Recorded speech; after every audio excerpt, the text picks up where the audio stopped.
Everyone says I'm the villain because I couldn't just turn off my feelings for the man I cheated with. But no one ever asked why. This is the story of how I lost my husband, my job, and my entire life, all because I chose to be honest. I'm Celia, I'm 32, and everyone thinks I'm this horrible person just because I was honest about my emotions. Like, sorry for being real about what's going on in my heart instead of pretending everything's fine like some robot wife. So let me back up here because everyone's got this whole story twisted. 3 years ago, I married Finn, and honestly, things were good at first. He's sweet, he tries, he does all the right things on paper. But here's what nobody talks about. Sometimes the right things on paper feel empty as hell when you're actually living them day after day. Finn works in some office job dealing with schedules and shipments or whatever, and I handle customer complaints all day, which is basically professional emotional labor. We had this cute little routine where we'd text throughout the day and have dinner together and watch Netflix. And I guess from the outside it looked perfect. But perfect can be suffocating, you know? Like when someone loves you so much, they never challenge you or surprise you or make you feel anything except comfortable. Finn would come home and ask about my day, and I'd tell him it was fine, and he'd nod and smile, and that was it. No follow-up questions, no curiosity about what I was actually thinking or feeling. Just surface level, check-the-box conversations that made him feel like a good husband. That's when Rhodes started at our company about 8 months ago. And look, I'm not one of those women who goes hunting for attention from other men, but Rhodes was different. He actually listened when I talked. Like really listened. Not just waiting for his turn to speak or checking his phone while I'm talking. When I complain about difficult customers, he'd ask specific questions about what made them so frustrating. When I mentioned being tired, he'd notice and bring me coffee without me having to ask. The thing is, Rhodes was going through his own stuff. His divorce had just been finalized, and he was dealing with all this emotional baggage from his ex-wife who apparently put him through hell. And honestly, talking to him felt like breathing fresh air after being underwater. Here was someone who understood that life is complicated and messy, and that sometimes you need someone to really see you for who you are. So yeah, we started talking more at work. During breaks, at lunch, sometimes after hours when we were both staying late. And before anyone starts with a judgment, it wasn't like I was planning anything or looking to cheat. I was just finally having conversations that felt real, instead of the same recycled small talk I got at home. Rhodes would tell me about his marriage and how his ex never really understood him. And I'd find myself sharing things about my own life that I'd never even told Finn. Like how sometimes I feel invisible in my own marriage. How Finn assumes I'm happy just because I'm not actively complaining. How he never asks what I need or want. He just does what he thinks a husband should do and expects me to be grateful. Rhodes got that in a way that was honestly refreshing. He'd say things like, "You deserve someone who's curious about your thoughts, and it's not asking too much to want genuine connection." And the crazy part is, I wasn't even hiding these conversations from Finn at first. I'd mentioned that Rhodes and I talked during lunch, or that he helped me with a difficult customer situation. Finn would just nod and say, "That's nice, honey," without any follow-up. No questions about who Rhodes was, or what we talked about, or whether I enjoyed spending time with him. Just complete disinterest disguised as trust. Meanwhile, Rhodes was asking me about everything. What I thought about during my commute, what I'd wanted to be when I was little, whether I felt fulfilled in my life, what my dreams were beyond just getting through each day. These weren't pickup lines or manipulation tactics. They were genuine questions from someone who actually cared about the answers. And when I'd answer, he'd remember details and bring them up later. He made me feel seen in a way I'd forgotten was possible. So here's where things shifted, and honestly, I'm still not sure how it happened so fast. Rhodes and I had been talking for maybe 2 months when our conversation started getting more personal. Like, really personal. He told me about how his ex-wife used to shut down during arguments, and how he'd spend hours trying to figure out what he'd done wrong, only to find out later she'd been talking to other people about their problems, instead of him. That hit way too close to home, because that's exactly what Finn does. Just accepts whatever mood I'm in, without trying to understand what's actually going on with me. One day Rhodes and I were working late on this project, and he asked me point blank if I was happy in my marriage. And I should have said yes, right? That's what you're supposed to say. But sitting there in the empty office with someone who actually cared about my answer, I couldn't lie. I told him I felt like I was sleepwalking through my own life. That I loved Finn, but didn't feel alive around him anymore. That I was tired of pretending everything was fine, when it felt like we were just roommates who happened to share a bed. Rhodes reached over and touched my hand and said he understood exactly what I meant. That he'd felt the same way for years before his divorce. And instead of pulling my hand away like I probably should have, I just sat there feeling more connected to another person than I had in months. We ended up talking until almost midnight that night. And when he walked me to my car, there was this moment where we just looked at each other, and I knew something had changed between us. After that, everything felt different. We started texting outside of work.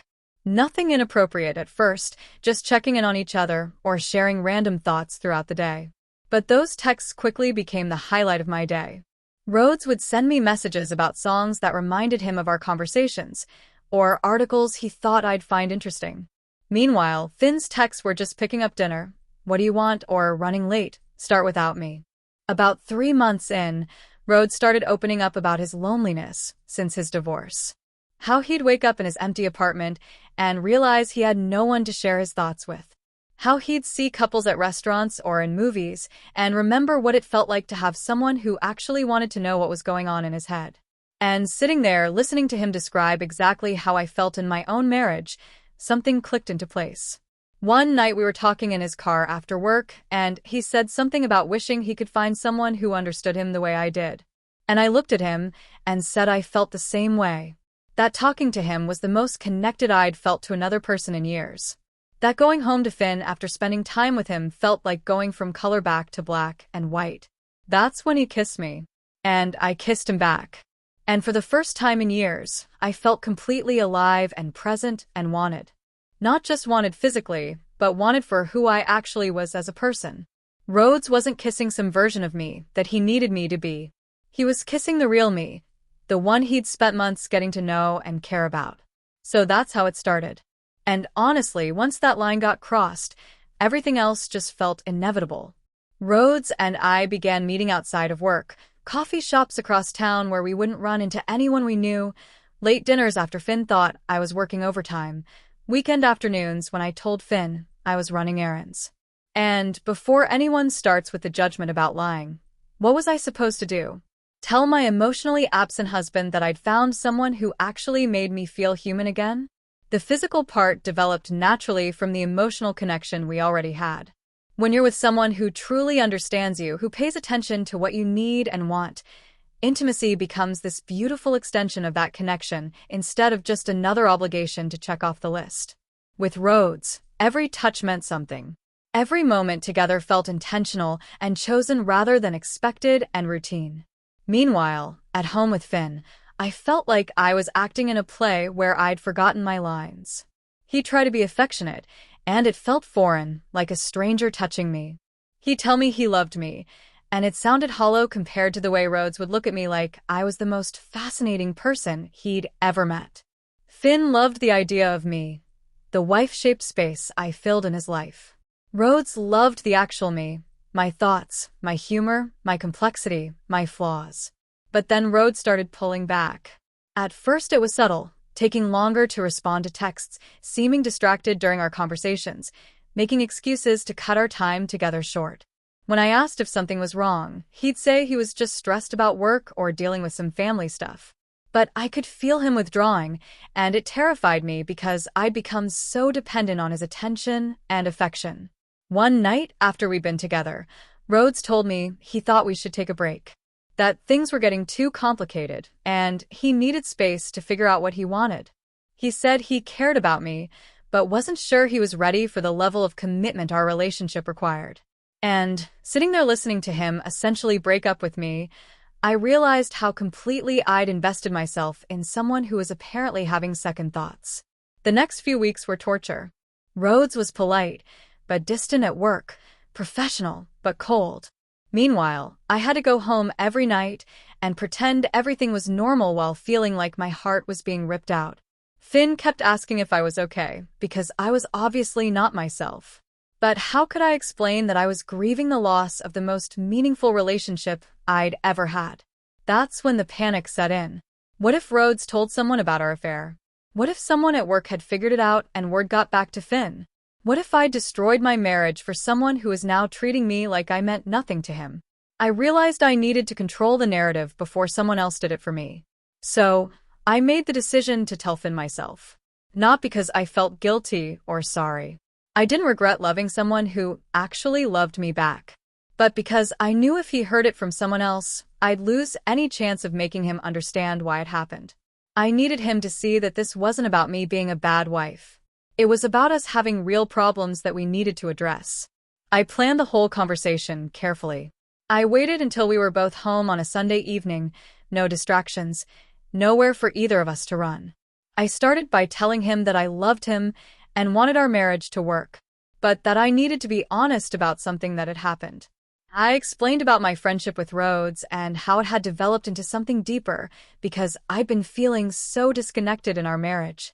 But instead of focusing on the emotional needs that led to the affair, Finn immediately fixated on the physical details. When did it start? How many times? Where did we go? What exactly did we do? Like he was collecting evidence for some case instead of trying to understand what had gone wrong between us. And when I tried to explain that it wasn't really about the physical stuff, that it was about feeling seen and valued and understood, he acted like I was making excuses. I tried to be as honest as possible about still having feelings for Rhodes.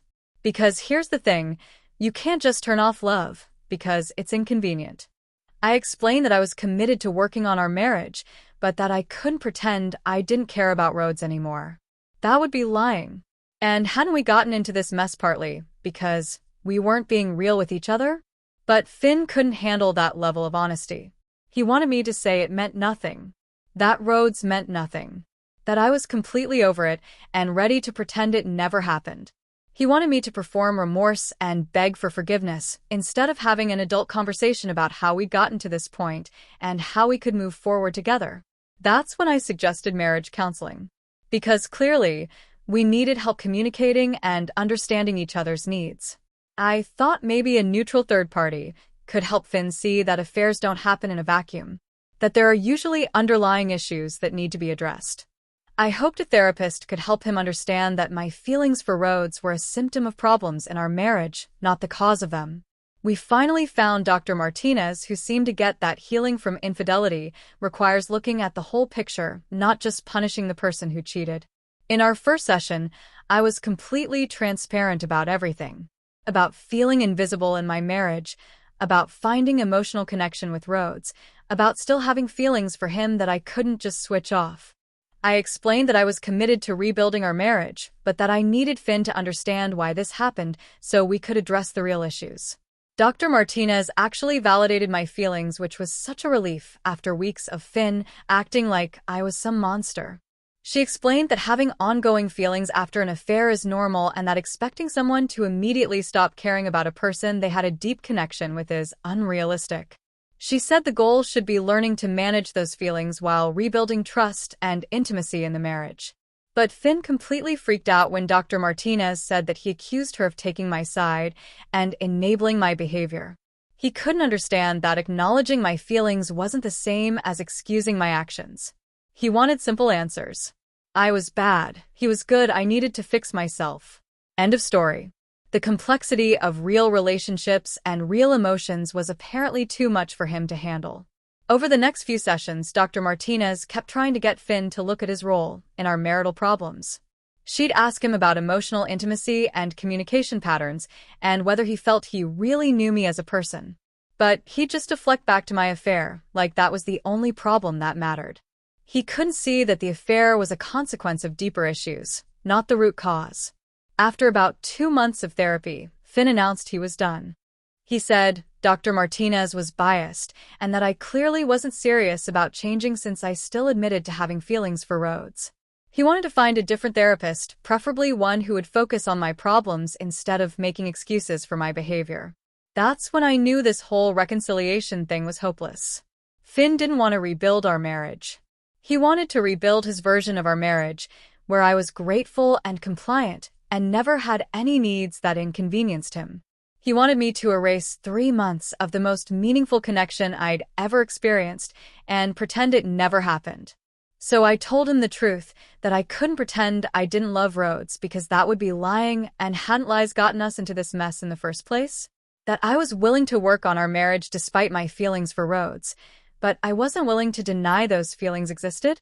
That emotional honesty was the only foundation for real intimacy. And if he couldn't handle that, then maybe we weren't compatible after all. Well, that's when Finn completely lost his mind, started yelling about how I was choosing Rhodes over him, how I'd never really loved him, how I was a selfish person who destroyed everything good in my life.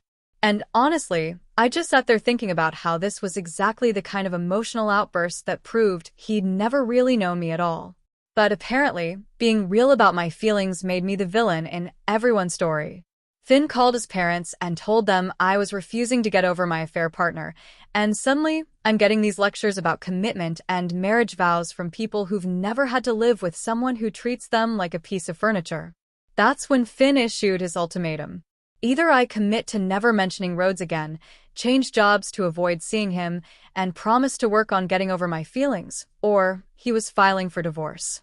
Like he was doing me some huge favor by giving me the chance to erase myself for his comfort. So I called his bluff.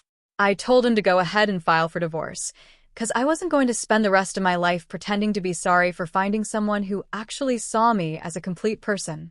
That I'd rather be alone than married to someone who wanted to control my thoughts and feelings. And that's exactly what happened. Finn filed for divorce and made sure everyone knew it was because I'd refused to get over my affair partner. He painted himself as this long-suffering husband who'd tried everything to save our marriage, while I was the heartless wife who chose another man over him. The divorce proceedings were brutal. Finn's lawyer painted me as an unrepentant cheater who'd refused all attempts at reconciliation. My own lawyer kept pressuring me to show more remorse, to play up the guilt and shame angle, to get a better settlement. But I refused to perform regret. I didn't feel just to make other people comfortable. Meanwhile, Rhodes wanted nothing to do with any of this drama. When word got around our office that Finn and I were having problems, Rhodes made it very clear that he considered our relationship over and done with.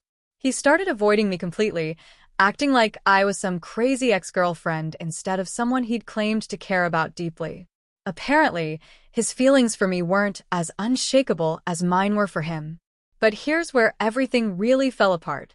During the divorce proceedings, it came out that Rhodes had been talking to HR about our relationship the whole time. Apparently, he'd been documenting everything as inappropriate workplace behavior and had reported it as soon as things got complicated. He'd basically used me to get some kind of workplace protection while throwing me completely under the bus. The company launched an investigation, and guess who came out looking like the unstable one who'd been pursuing her coworker? Rhodes had emails and documentation painting me as the aggressor in the whole situation. He'd somehow managed to make it look like I'd been harassing him and that he'd been trying to maintain professional boundaries the entire time. So not only did I lose my marriage, but I lost my job too. The company restructured my position, which was basically a nice way of firing me for being a liability. Meanwhile, Rhodes got promoted to a different department, and everyone acted like he was the victim who'd handled the difficult situation professionally. My family completely turned against me when they found out I'd lost my job over the affair. My sister said I'd brought shame on the whole family and that I needed to figure out how to fix my life instead of blaming everyone else for my problems. My parents stopped taking my calls because they were embarrassed to tell their friends what had happened. Even my few close friends started distancing themselves when it became clear that I wasn't going to play the repentant ex-wife role. They wanted me to admit I'd made a huge mistake and promise to never do anything like it again. But I couldn't lie and say I regretted finding real connection with someone, even if it didn't work out the way I'd hoped. So here I am, 6 months later, living in a studio apartment in Phoenix because I had to start over completely.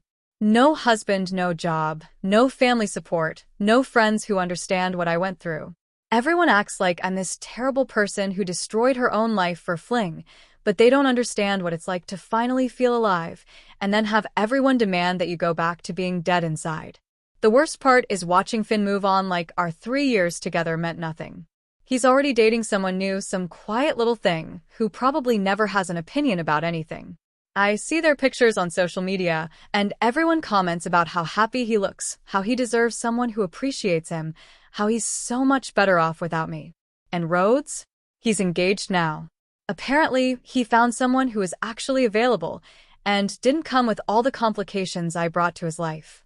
I heard through mutual work connections that his new girlfriend is everything I wasn't. Single, simple, grateful for his attention.